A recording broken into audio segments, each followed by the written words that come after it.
Hello बच्चों, आज हम पढ़ने जा रहे हैं फैक्टर अफेक्टिंग SN1 रिएक्शन। तो पिछली जो क्लास थी उसके अंदर हमने पढ़ा था SN1 रिएक्शन कैसे किस तरीके से होती है। तो उसके अंदर सबसे पहले क्या होगा, SN1 रिएक्शन की मैकेनिज्म के अंदर पहले लिविंग ग्रुप निकलता है, उसके बाद में कार्बोकैटायन बनता है, उसके बाद हैलाइड आकर जुड़ता है। ठीक है ना।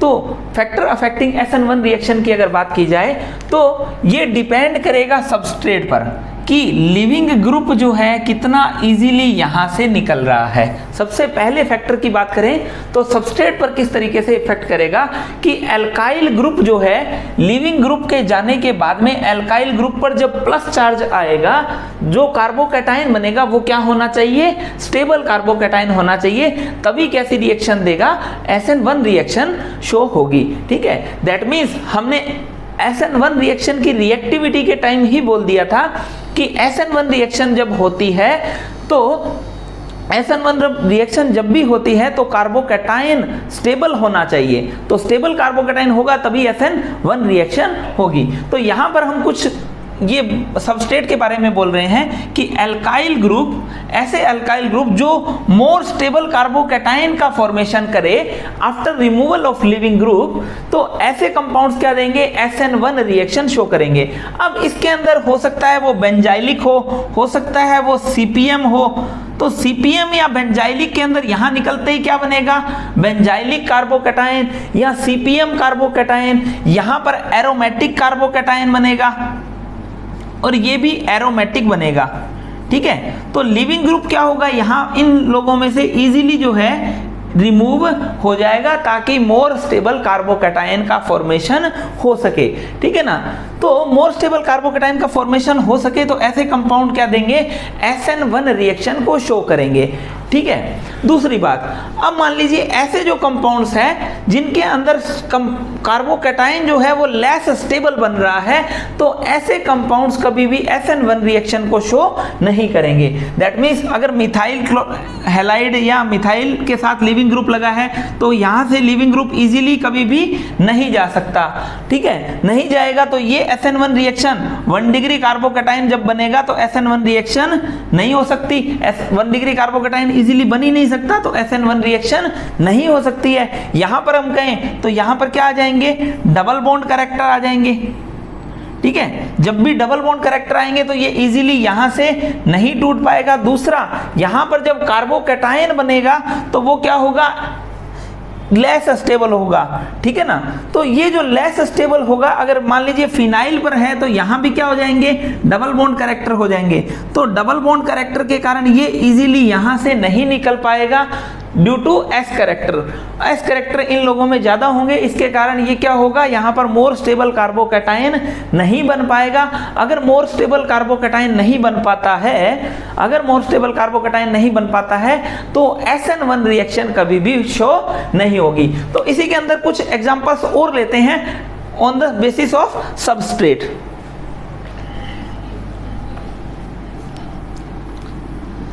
तो अगर हम ने इन फैक्टर्स को अच्छे से समझ लिया तो हम लोगों को SN1 reaction, SN2 reaction, E1 reaction, E2 reaction के अंदर कभी भी कोई दिक्कत आने वाली नहीं है।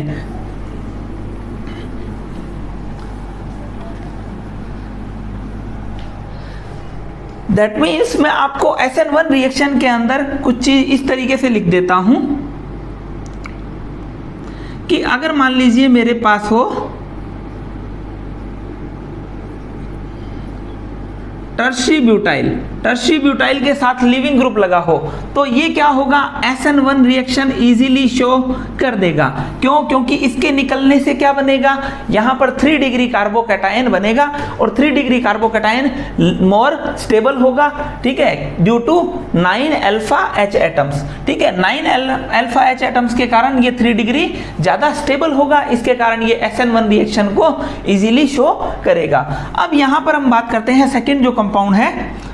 अगर मान लीजिए वो ये दे दिया जाता है आपको, ये वाला लिविंग ग्रुप जिसे आप बोलते हैं एलाइल।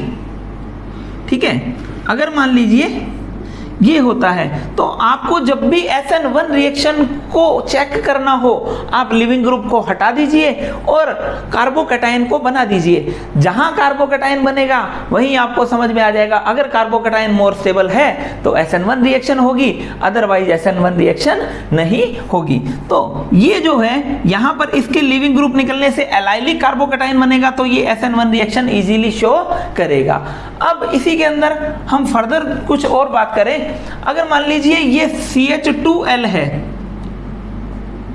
और यहां पर OCH3 ग्रुप लगा है, ठीक है, तो ये 1 डिग्री तो है, लेकिन ये क्या होगा, ये लिविंग ग्रुप निकलने से यहां पर जब कार्बोकैटायन आएगा, यहां पर जो कार्बोकैटायन आएगा बच्चे, वो क्या होगा, इसकी बैक बॉन्डिंग के कारण ज्यादा स्टेबल होगा। इस कारण हम इसको भी ये बोल सकते हैं कि ये वाला ग्रुप भी क्या दे देगा, ये वाला ग्रुप भी SN1 रिएक्शन को शो करता है। ठीक है, अगर मान लीजिए आपको ये दे दिया जाए बेंजाइलिक के साथ लिविंग ग्रुप, तो भी SN1 रिएक्शन को शो करेगा। तो कुछ कंपाउंड्स ऐसे हैं, अगर मान लीजिए 3 डिग्री में कभी भी ये, एक तो ये 3 डिग्री है और एक ये 3 डिग्री है, ये भी 3 डिग्री है, ठीक है, तो इसके लिविंग ग्रुप के निकलने से यहां पर जो प्लस आएगा तो वो यहां पर ब्रिज हेड पोजीशन पर कभी भी प्लस स्टेबल नहीं होता है, जिसके कारण ये SN1 रिएक्शन कभी भी शो नहीं करेगा। तो इन चीजों का आपको ध्यान में रखना है कि कौन सा कंपाउंड तो SN1 रिएक्शन देगा, कौन सा कंपाउंड SN1 रिएक्शन नहीं देगा। तो आपको सबसे पहले अगर बात की जाए कि 1 डिग्री अल्काइल हैलाइड है, 1 डिग्री अल्काइल हैलाइड या कभी भी SN1 रिएक्शन को शो नहीं करेगा। 3 डिग्री अल्काइल हैलाइड जो है वो हमेशा ही SN1 रिएक्शन को शो करेगा। अब बात आती है कि 2 डिग्री अल्काइल हैलाइड क्या करता है। 2 degree alkyl halide, 2 degree alkyl halide क्या करता है, तो वो SN1 भी शो करता है और SN2 भी शो करता है। कब शो करता है ये अभी आपको आगे बताया जाएगा। आपको सिर्फ अभी इतना ध्यान रखना है कि अगर मान लीजिए पोलर प्रोटिक सॉल्वेंट दिया जाए, पोलर प्रोटिक सॉल्वेंट दिया जाए तो SN1 रिएक्शन होगी। अगर मान लीजिए आपको कोई अदर सॉल्वेंट दिया जाए, अदर सॉल्वेंट के अंदर आप बोल दिया जाए, आपको बेंजीन वगैरह कुछ भी अदर सॉल्वेंट दिया जाए, नॉन पोलर सॉल्वेंट दिया जाए, ठीक है, या पोलर ए प्रोटिक सॉल्वेंट दिया जाए, पोलर ए प्रोटिक सॉल्वेंट दिया जाए, तो आपको 2 डिग्री हमेशा SN2 देगा।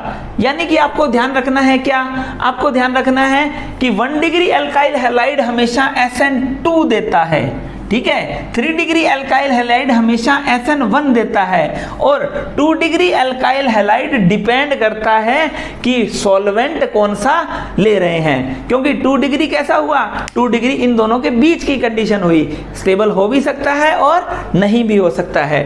तो अगर मान लीजिए कि 2 डिग्री अल्काइल हैलाइड आपने ले लिया, अगर मान लीजिए आपने 2 डिग्री अल्काइल हैलाइड ले लिया बच्चे, तो कौन सी कंडीशन में तो वो SN2 देगा और कौन सी कंडीशन में SN1 देगा। तो अगर पोलर प्रोटिक सॉल्वेंट आपने ले लिया तो SN1 रिएक्शन देगा, और अगर नॉन पोलर सॉल्वेंट या पोलर ए प्रोटिक सॉल्वेंट ले लिया तो SN2 रिएक्शन को शो करता है। ठीक है, एक चीज और आपको ध्यान में रखनी है कि ब्रिज हेड पोजीशन पर, ब्रिज हेड पर आपने लिविंग ग्रुप दिया है तो ये कभी भी SN1 रिएक्शन को शो नहीं करता। क्यों नहीं करता, क्योंकि यहां पर कार्बोकैटायन अनस्टेबल है, हाईली अनस्टेबल है ड्यू टू प्लेनरिटी इशू। यहां पर प्लेनरिटी नहीं आती है जिसके कारण SN1 रिएक्शन ये नहीं देता है। यहां पर अगर SN2 की बात की जाए तो ये SN2 रिएक्शन भी नहीं देता है, क्योंकि यहां पर ट्रांजिशन स्टेट जो है वो बहुत ही अनस्टेबल बनेगी, क्योंकि यहां पर ये जो बल्की ग्रुप है स्टीरिक हिंड्रेंस के कारण, आपको बोल दिया जाए स्टीरिक हिंड्रेंस के कारण ये कभी भी SN2 भी शो नहीं करता है। दैट मीन्स जब ब्रिज हेड की बात आए तो ब्रिज हेड पर कभी SN1 भी नहीं होगा और कभी भी SN2 मैकेनिज्म भी नहीं होगा। तो सबसे पहला जो फैक्टर है वो हमने पढ़ लिया। कैसा?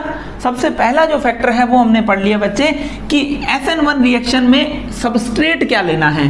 तो आपको ऐसा सबस्ट्रेट लेना है जो क्या बनाए, मोर स्टेबल कार्बोकैटायन। तो बच्चों अगर बात की जाए सेकंड फैक्टर की, तो हम बात कर रहे हैं लिविंग ग्रुप एबिलिटी पर। ये बहुत ही इंपॉर्टेंट फैक्टर है, आपको ध्यान में रखना है। क्या? यहाँ पर हम जानते हैं R के साथ अगर L लगा होता है, जिसको हम बोलते हैं लिविंग ग्रुप, ये अगर जितना इजीली यहाँ से निकलेगा, उतना ही न्यूक्लियोफिलिक सब्स्टिट्यूशन रिएक्शन फास्ट होगी। अगर मान लीजिए लिविंग ग्रुप यहां से रिमूव ही ना हो तो न्यूक्लियोफिलिक सब्स्टिट्यूशन की रिएक्टिविटी क्या होती जाएगी? लो होती जाएगी। यानी न्यूक्लियोफिलिक सब्स्टिट्यूशन रिएक्शन में पहला लिविंग ग्रुप जितना जल्दी जाएगा उतना ही क्या होगा। अगर हम SN1 रिएक्शन की बात कर लें तो ये जाता है, उसके बाद कार्बोकैटायन बनता है, उसके बाद क्या होता है, उसके बाद में दूसरा न्यूक्लियोफाइल आकर जुड़ता है। तो ये एक रिप्लेसमेंट रिएक्शन है। न्यूक्लियोफिलिक सब्स्टिट्यूशन रिएक्शन क्या है? एक रिप्लेसमेंट, यानी कि प्रतिस्थापन, यानी कि एक आएगा दूसरा जाएगा। अब मान लीजिए ये यहां से निकले ही नहीं, ठीक है, ये यहां से निकले ही नहीं, जिसको हम बोलते हैं poor leaving group. That means जो यहां से नहीं निकलेगा इजीली, उसको क्या बोला जाएगा? Poor leaving group. तो SN1 रिएक्शन की रिएक्टिविटी तो लो होगी। क्यों? क्योंकि कार्बोकैटायन इजीली नहीं बन पाएगा। लेकिन SN2 रिएक्शन की रिएक्टिविटी भी यहां पर लो हो जाएगी, क्योंकि लिविंग ग्रुप एक निकलेगा नहीं तो दूसरा न्यूक्लियोफाइल उस पर आ नहीं पाएगा। That means nucleophilic substitution reaction, चाहे वो SN1 रिएक्शन हो चाहे SN2 रिएक्शन हो, दोनों की रिएक्टिविटी जो है वो लो हो जाएगी। That means living group ability जो है जितनी ज्यादा बढ़ेगी उतना ही SN1 रिएक्शन फास्ट होगा और उतना ही SN2 रिएक्शन की रिएक्टिविटी भी फास्ट होगी।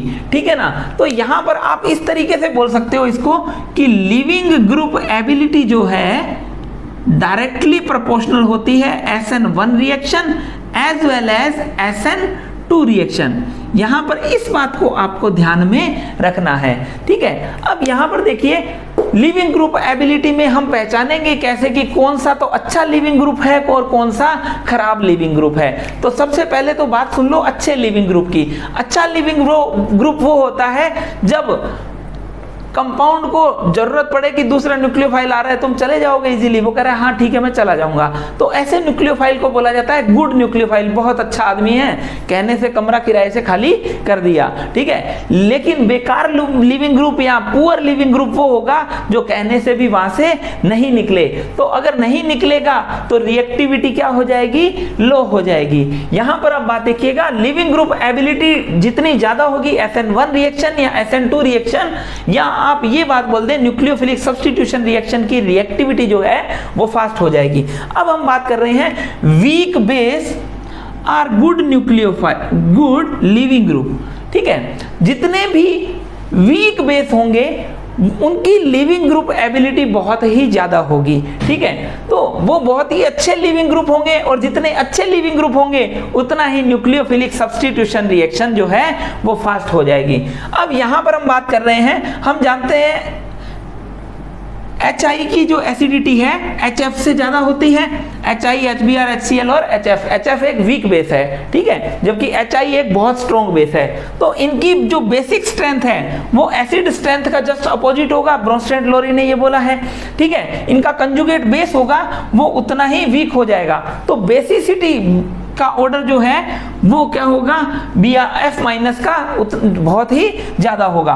तो लिविंग ग्रुप एबिलिटी क्या है? जो वीक बेस है वो बहुत ही अच्छा लिविंग ग्रुप है। तो यहां पर ये चीज देखिए कि ये तीनों तो बहुत ही अच्छे लिविंग ग्रुप हैं। इनको बोला जाता है गुड लिविंग ग्रुप, क्योंकि ये इजीली मैदान छोड़ के चले जाते हैं। Leaving group, they are very good leaving group. लेकिन अगर आप F- की बात की जाए तो F- क्या है? बहुत ही पुअर लिविंग ग्रुप है। ये इजीली कार्बन को छोड़ के कहीं भी नहीं जाएगा। ये कार्बन बहुत ही चिपकू टाइप का आदमी है और ये क्या है, यहाँ से इजीली नहीं निकलेगा, और नहीं निकलेगा तो न्यूक्लियोफिलिक सब्स्टिट्यूशन रिएक्शन का रिएक्टिविटी जो है बहुत ही लो हो जाएगा। ये बात हमने E1 और E2 के टाइम पढ़ी थी कि ये तो देते हैं तीनों ही E2 रिएक्शन, लेकिन ये कैसी रिएक्शन देता है? E1CB mechanism. ठीक है, क्यों? क्योंकि ये पुअर लिविंग ग्रुप है। पहले कार्ब एनायन बनता है बेस की प्रेजेंस में, और उसके बाद क्या होगा? फ्लोरीन को जबरदस्ती वहां से निकाला जाता है। ठीक है, तो ये बहुत ही पुअर लिविंग ग्रुप है, इजीली छोड़ के जाता नहीं है। तो हम कुछ ऐसे लिविंग ग्रुप्स की बात करते हैं, क्योंकि जब आपको न्यूक्लियोफिलिक सब्स्टिट्यूशन रिएक्शन की बात की जाएगी तो लिविंग ग्रुप एबिलिटी बहुत ही इंपॉर्टेंट फैक्टर होने वाला है। तो अब हम बात कर रहे हैं कुछ ऐसे लिविंग ग्रुप जो बहुत ही अच्छे लिविंग ग्रुप है। ठीक है, तो बहुत ही अच्छे लिविंग ग्रुप में आप बात की जाए तो सबसे पहला है OTS या टोसाइलेट, दूसरा जो है वो है ब्रोसाइलेट। ठीक है, इसको क्या है, ये जो बनता है, यहां पर अगर H लगा दिया जाए तो इसे बोला जाता है पैराटोलुइन सल्फोनिक एसिड। ठीक है, पैराटोलुइन सल्फोनिक एसिड। तो सल्फोनिक एसिड क्या करता है? इजीली यहां से ये जो ग्रुप है लिविंग ग्रुप, अगर RX की जगह ये मिथाइल ग्रुप या एल्काइल ग्रुप के साथ लगा हो तो ये इजीली यहां से रिमूव हो जाएगा, और ये भी इजीली यहां से रिमूव हो जाएगा। तो ये जो लिविंग ग्रुप्स हैं बहुत ही अच्छे लिविंग ग्रुप हैं, तो ये न्यूक्लियोफिलिक सब्स्टिट्यूशन रिएक्शन को करने में हेल्प करेंगे। ठीक है, तो इनकी प्रेजेंस में न्यूक्लियोफिलिक सब्स्टिट्यूशन रिएक्शन जो है, चाहे वो SN1 रिएक्शन है चाहे SN2 रिएक्शन है, वो कैसी होगी? फास्ट होगी।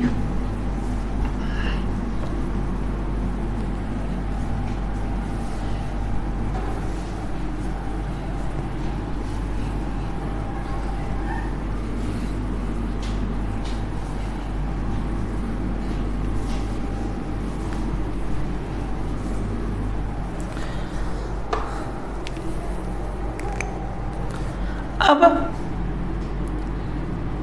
ये भी एक बहुत अच्छा लिविंग ग्रुप है जिसको बोला जाता है ट्रिफ्लेट। ट्रिफ्लेट ये भी बहुत अच्छा लिविंग ग्रुप है। ठीक है, अब मान लीजिए आपको एक तो ये लिविंग ग्रुप दे दिया, ठीक है, एक ये लिविंग ग्रुप दे दिया,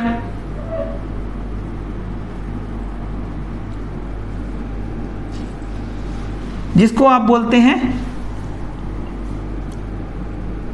OTS या टोसाइलेट। ठीक है, यहां पर एक लिविंग ग्रुप दे दिया,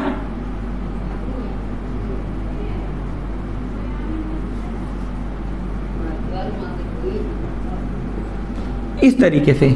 ठीक है, इसको बोला जाता है ब्रोसाइलेट,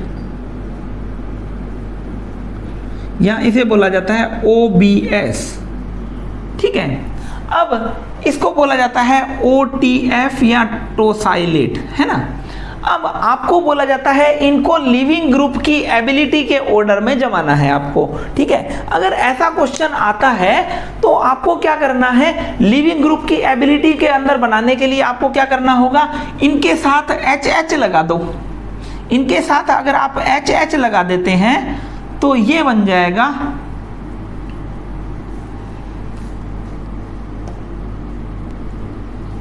जाएगा पैराटोलुइन सल्फोनिक एसिड।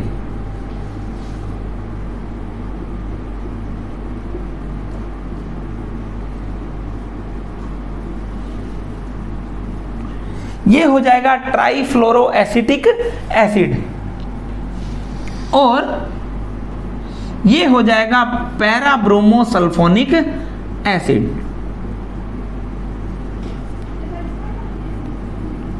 ठीक है, तो अगर मैं इसको नंबर 1 दे दूं, इसको नंबर 2 दे दूं और इसको नंबर 3 दे दूं, और आपसे पूछूं कि इनके एसिडिटी का ऑर्डर क्या है, इनकी एसिडिक स्ट्रेंथ का, एसिड स्ट्रेंथ का ऑर्डर क्या है।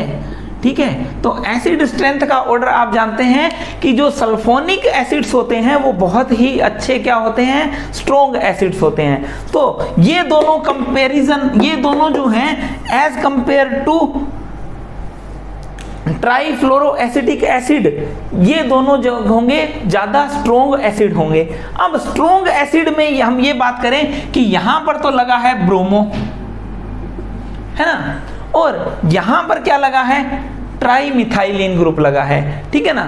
तो हम जानते हैं कि जो ब्रोमो होता है उसका -I जो ज्यादा होता है +R से, जबकि यहां पर ये जो मिथाइल ग्रुप है +M भी होगा, +H भी होगा और +I भी होगा। जब +H भी होगा यानी कि ये तो लिविंग ग्रुप, ये मिथाइल ग्रुप तो इलेक्ट्रॉन देने वाला ग्रुप है, तो जो नेगेटिव चार्ज आएगा तो ये तो खींच लेंगे। दैट मीन्स यहाँ क्या होगा, इसकी स्टेबिलिटी ज्यादा होगी, दैट मीन्स इसकी स्टेबिलिटी जो है वो ज्यादा होगी। दैट मीन्स ये क्या होगा, स्ट्रॉन्ग एसिड होगा। ये स्ट्रॉन्ग एसिड होगा तो एसिडिटी का अगर बात की जाए तो 3, 2 और 1 हो जाएगा। अब मान लीजिए आपको पूछा जाए बेस स्ट्रेंथ की बात की जाए तो इनकी जो शॉर्ट फॉर्म है आप देख लीजिए, एसिड स्ट्रेंथ का जस्ट अपोजिट हो जाएगा बेस स्ट्रेंथ यहां पर। तो बेस स्ट्रेंथ क्या है,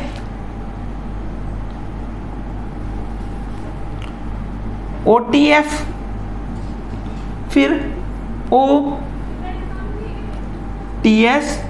और फिर क्या हो जाएगा,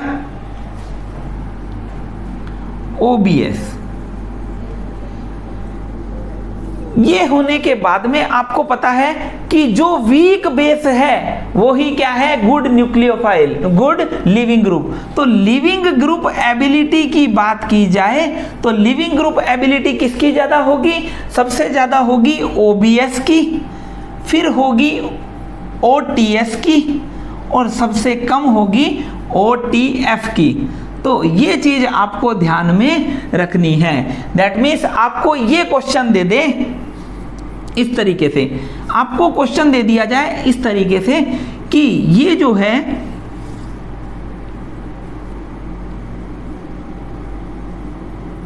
टू डिग्री है ना, OBS लगा दिया और यही सेम लगा दिया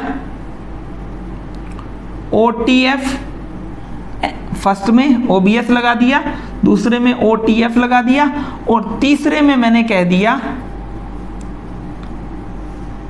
OTS, ठीक है। तो वो ये बोलता है कि इनको SN1 रिएक्शन के ऑर्डर में, डिक्रीजिंग ऑर्डर में सेट करिए।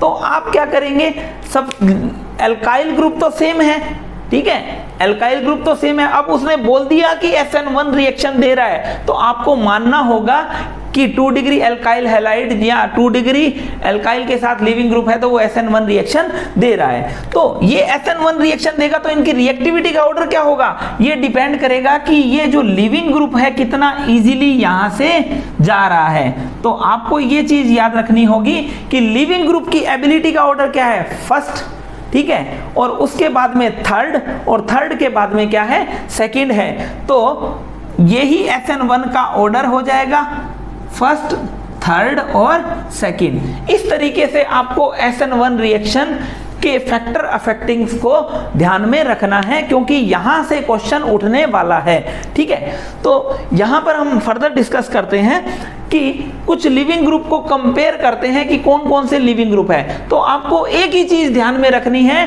कि जो वीक बेस होगा वो ही अच्छा लिविंग ग्रुप होगा, बस इतना ही आपको ध्यान में रखना है। तो मैं आपको कुछ कंपेयर करवा देता हूं और SN1 रिएक्शन और SN2 रिएक्शन के अंदर आपको दोनों ही में बात ये ध्यान रखनी है कि लिविंग ग्रुप एबिलिटी जितनी ज्यादा होगी उतना ही SN1 फास्ट होगा और उतना ही SN2 रिएक्शन फास्ट होगा। ये चीज आपको ध्यान में यहां पर रखनी है। तो अब देखिए बच्चों कि अगर मैंने आपसे बोल दिया CH3 C double bond O minus, ठीक है, आपको लिविंग ग्रुप एबिलिटी बतानी है ना, लिविंग ग्रुप एबिलिटी आपको बतानी है। और मैंने कह दिया CF3 C double bond O minus. ठीक है, तो आपको क्या बताना है यहाँ पर, लिविंग ग्रुप एबिलिटी बतानी है। तो आप क्या करेंगे, पहले दोनों पर HH जोड़ लेंगे। ठीक है, जो स्ट्रॉन्ग एसिड है, ठीक है, उसका कंजुगेट बेस ही क्या होगा, गुड लिविंग ग्रुप होगा। बस ये चीज ध्यान रखनी है, जो सबसे अच्छा एसिड है, ठीक है, वो ही क्या होगा, गुड लिविंग ग्रुप होगा। उसका जो कंजुगेट बेस होगा वो ही गुड लिविंग ग्रुप होगा।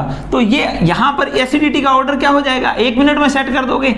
ट्राइफ्लोरोएसिटिक एसिड है तो एसिडिक स्ट्रेंथ इसकी ज्यादा होती है, तो लिविंग ग्रुप एबिलिटी भी इसकी ज्यादा होगी। इस तरीके से आप इन क्वेश्चंस को कर सकते हैं। अब देखिए, अगर मैं आपको ये दे देता हूं,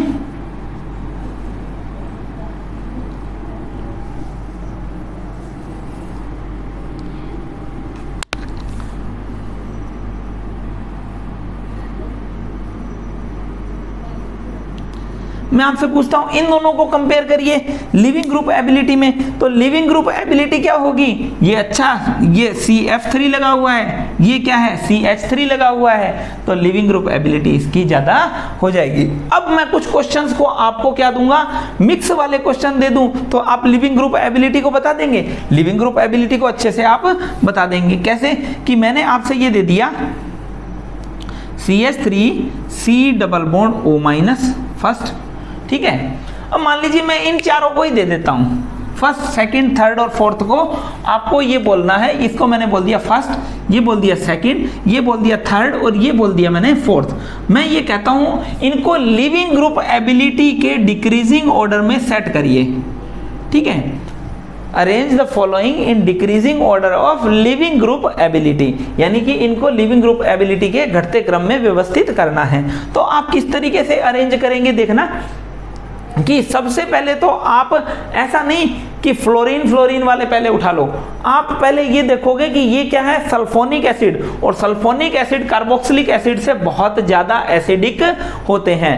तो ये चीज आपको ध्यान में रखनी होगी। तो एसिडिक नेचर का ऑर्डर क्या है यहाँ पर, सबसे ज्यादा ये वाला, फिर ये वाला। ठीक है, तो ये ही लिविंग ग्रुप एबिलिटी का ऑर्डर हो जाएगा। यानी लिविंग ग्रुप एबिलिटी का ऑर्डर क्या हो जाएगा, 4 नंबर, फिर 3 नंबर, और इन दोनों को अरेंज करोगे तो 2 नंबर और 1 नंबर। तो हाँ जी बच्चों, अगर ये बात की जाए, OH माइनस की बात की जाए, यानी कि मान लो ROH है, तो क्या ये अच्छा लिविंग ग्रुप होगा, नहीं। OH माइनस क्या है, एक पुअर लिविंग ग्रुप है, पुअर लिविंग ग्रुप है। ठीक है ना। और इसी तरीके से अगर मान लीजिए RNH2 है, तो ये भी क्या है, NH2 माइनस जो है वो पुअर लिविंग ग्रुप है। ठीक है, ये कैसा है, पुअर लिविंग ग्रुप है। तो इन चीजों को आपको ध्यान में रखना है कि ROH है, तो अगर न्यूक्लियोफाइल की रिएक्शन आपने करवा दी तो ये इस तरीके से न्यूक्लियोफाइल बैक साइड से अटैक होके OH यहाँ से नहीं जाएगा। आपको क्या करना होगा, सबसे पहले इसकी रिएक्शन करवानी होगी H+ के साथ में, और ROH2 प्लस बनाना होगा। अब ये क्या होगा, लिविंग ग्रुप यहाँ से OH2 प्लस की बात करें तो ये एक अच्छा लिविंग ग्रुप है और ये यहां से इजीली निकल जाएगा। ठीक है, तो ये चीज आपको ध्यान में रखनी है। ठीक है ना बच्चे, कि ये वाला जो है वो अच्छा लिविंग ग्रुप है। और अगर मान लीजिए OH माइनस और NH2 की बात की जाए तो ये स्ट्रॉन्ग बेस होते हैं, और स्ट्रॉन्ग बेस होते हैं तो हमेशा क्या होंगे, पुअर लिविंग ग्रुप होंगे, और जो वीक बेस हैं वो ही क्या होंगे, अच्छे लिविंग ग्रुप होंगे। ये चीज आपको ध्यान में रखनी है। अब हम बात कर रहे हैं थर्ड फैक्टर की ओर।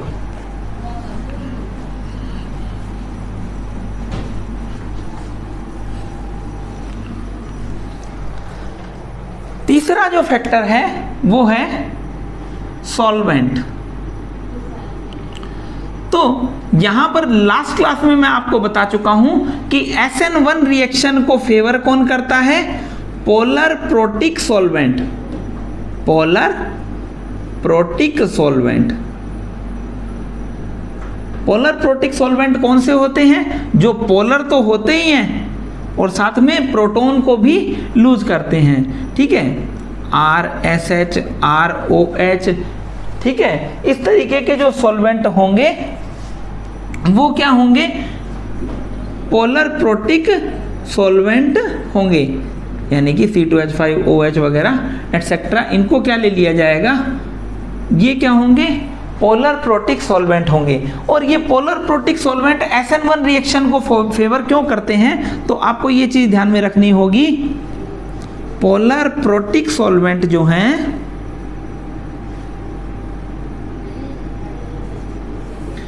फेवर करते हैं SN1 रिएक्शन को, क्यों, क्योंकि दे स्टेबिलाइज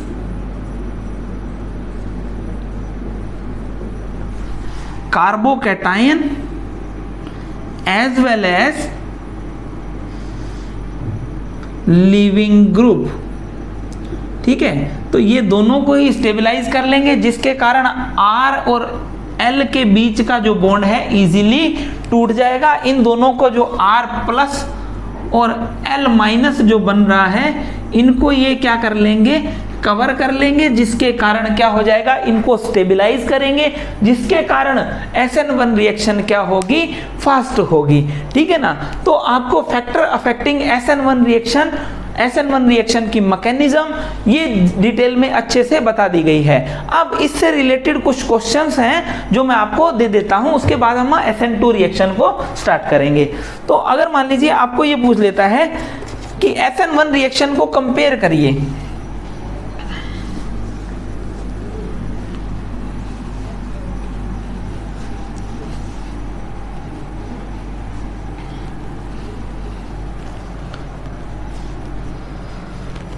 वो बोल देता है आपसे compare rate of SN1 reaction, rate of SN1 reaction, SN1 reaction का जो रेट है वो बताओ, उसको कंपेयर करो, ठीक है। तो आपको 3 डिग्री ये दे दिया, साथ में दे दिया OTS 3 डिग्री दे दिया, साथ में दे दिया OBS 3 डिग्री दे दिया, और साथ में दे दिया OTF, ठीक है। तो यहाँ पर 3 डिग्री तो कॉमन है, और अब आपको यहाँ पर लिविंग ग्रुप कितना फास्ट है उतना ही SN1 रिएक्शन का रेट हो जाएगा। यानी कि यहाँ पर आप क्या लिख रहे हैं, SN1 reaction directly proportional to leaving group ability, इसका आंसर हो जाएगा। तो लिविंग ग्रुप एबिलिटी किसकी ज्यादा है, सबसे ज्यादा है OBS की, यानी कि आप फर्स्ट, सेकंड और थर्ड लगा लेंगे इसको, मान लीजिए। तो सबसे ज्यादा किसकी होगी, सेकंड की, उसके बाद में क्या हो जाएगा, OTS की, उसके बाद में OTF की। तो ये जो है लिविंग ग्रुप एबिलिटी का ऑर्डर मान लो, ठीक है, और यही क्या हो जाएगा, SN1 रिएक्शन का ऑर्डर हो जाएगा। तो SN1 रिएक्शन को अगर आपको अरेंज करना हो तो इस क्वेश्चन के अंदर आपको इजीली कर सकते हैं। अगर आगे चले हम,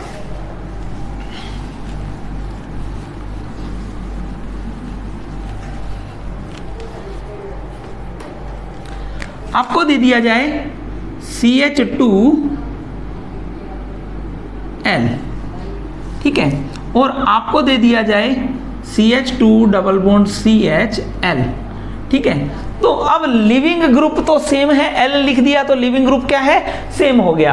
अब आपको ये चीज ध्यान में रखनी है कि SN1 का ऑर्डर देखना है, SN1 का के अंदर आपको क्या करना है, अरेंज करना है डिक्रीजिंग ऑर्डर में, ठीक है। तो ये अगर निकलेगा तो क्या बनेगा, कार्बोकैटायन, कौन सा, एलाइलिक वाला, जबकि यहां पर विनाइल के ऊपर प्लस आएगा जो कि कम स्टेबल है। दैट मींस SN1 का ऑर्डर क्या हो जाएगा।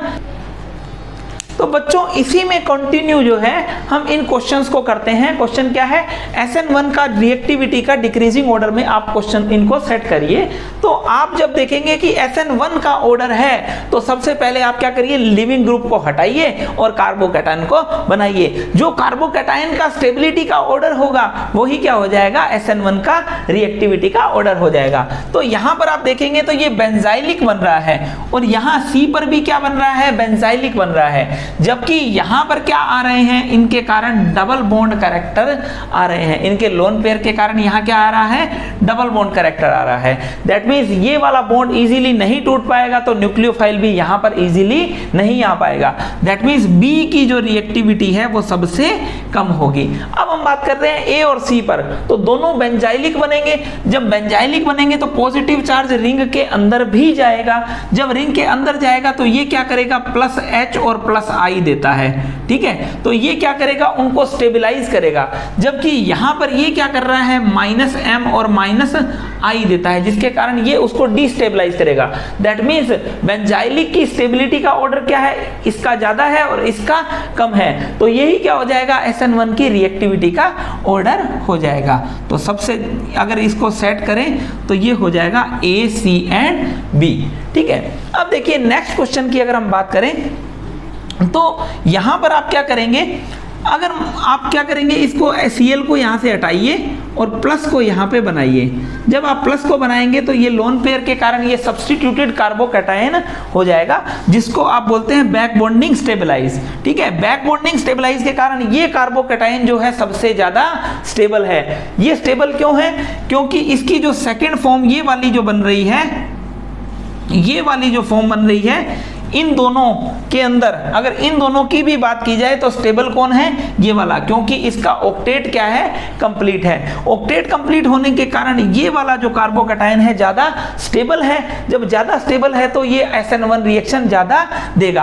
अब बात करें यहां पर ये लोन पेयर कहीं भी प्लस आप लगा देंगे तो तीसरे और चौथी पोजीशन पर ये कॉन्जुगेशन नहीं हो पाएगा। जब नहीं हो पाएगा तो ये क्या करेगा, यहां तो बैक बॉन्डिंग दे रहा है, ठीक है। बैक बॉन्डिंग के कारण ये वाला ए जो है कार्बोकैटायन सबसे ज्यादा स्टेबल बनेगा, तो ए की रिएक्टिविटी जो SN1 देने की सबसे ज्यादा फास्ट होगी। अब देखिए बी और सी में ये लोन पेयर तो दे नहीं सकता।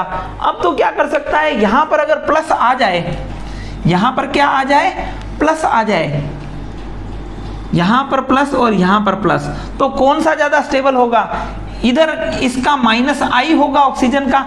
अब माइनस आई होगा यहां पर भी क्या होगा, माइनस आई। यहां ध्यान देने वाली बात है कि माइनस आर नहीं हो सकता, क्यों, क्योंकि पाई बॉन्ड ही नहीं है, ठीक है। तो यहां क्या होगा, माइनस आई। अब माइनस आई डिपेंड करता है, माइनस आई जो है वो डिपेंड करता है डिस्टेंस के ऊपर। तो जहां डिस्टेंस ज्यादा होगी यहां माइनस आई क्या लगेगा, लेस लगेगा, और यहां पर माइनस आई क्या लगेगा, ज्यादा लगेगा। तो स्टेबिलिटी किसकी ज्यादा होगी, स्टेबिलिटी हो जाएगी माइनस आई जहां कम लग रहा हो, ठीक है। तो बी और फिर क्या हो जाएगा, सी। तो इनकी रिएक्टिविटी का ऑर्डर भी क्या हो जाएगा, ए, बी और सी हो जाएगा, ठीक है। अब देखिए तीसरा जो क्वेश्चन है, इसके अंदर ये 3 डिग्री है, जबकि ये क्या है, 2 डिग्री। हम पूछ रहे हैं SN1 की रिएक्टिविटी का ऑर्डर। तो अगर आपने 3 डिग्री देख के यहाँ पे कार्बोकैटायन कर लिया तो यही क्या हो जाएगी सबसे बड़ी गड़बड़। यहाँ क्या है, ब्रिज हेड पोजीशन है, तो ब्रिज हेड पोजीशन होने के कारण ये वाला जो है इसकी रिएक्टिविटी सबसे कम होगी। तो यहाँ पर ब्रिज हेड के कारण कार्बोकैटायन, ब्रिज हेड पर कार्बोकैटायन कभी स्टेबल नहीं होता है। Not stable at C+, not stable at bridge head, ठीक है। इसके कारण रिएक्टिविटी किसकी ज्यादा हो जाएगी, बी की ज्यादा होगी ए से। ये चीजें, इस तरीके के क्वेश्चंस जो हैं वो आपको आगे भी दिए जाएंगे, और आपको क्या ध्यान रखना है, इनका SN1 का रिएक्टिविटी का ऑर्डर ध्यान में रखना है। एक क्वेश्चन अगर मैं आपको ओवरऑल क्वेश्चन दे दूं कि जिसके अंदर एरोमेटिसिटी भी लग रही हो, जिसके अंदर कॉन्जुगेशन भी लग रहा हो, तो आप क्या करेंगे, SN1 का रिएक्टिविटी का ऑर्डर मैं आपसे पूछूंगा तो क्या हो जाएगा, जो कार्बोकैटायन की स्टेबिलिटी का ऑर्डर है वही क्या हो जाएगा, रिएक्टिविटी का ऑर्डर हो जाएगा।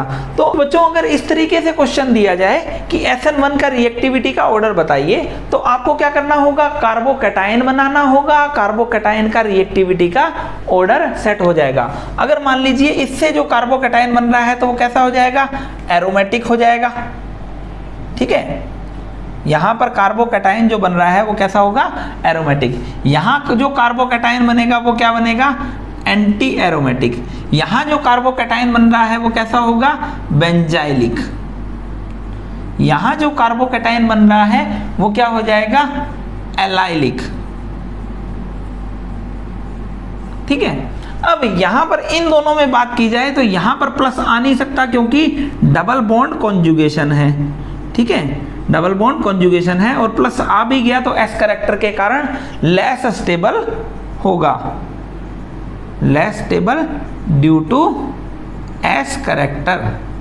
ठीक बात है, यहां पर अगर प्लस आया, कार्बोकैटायन आया तो वो क्या हो जाएगा, एलाइलिक प्लस एलाइलिक। ठीक है ना, इधर से भी एलाइलिक और इधर से भी एलाइलिक।